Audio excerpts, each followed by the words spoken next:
জুমার দিন যখন ওই দিনটা ওই মুহূর্তটা চলে আসছে যে মুহূর্তে আপনি আল্লাহ এবং রসুলকে স্মরণ করে মসজিদে আসছেন জুমার নামাজ আদায় করার জন্য, তখন আমার রসুল বলেন ওই মুহূর্তে আপনি খালেস অন্তর নিয়ে, কি অন্তর নিয়ে? খালেস অন্তর নিয়ে যখন দোয়া করবেন অবশ্যই দোয়া কবুল, অবশ্যই। কিন্তু এখানে কি রাখতে হবে?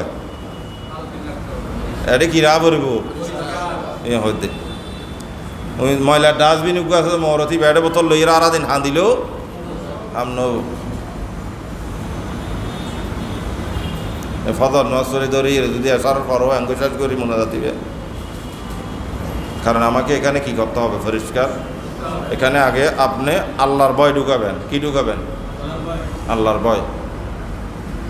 পাশাপাশি রসুল পাকের ভালোবাসা বলেন না তো, যার অন্তরে আল্লাহর ভয়টা থাকবে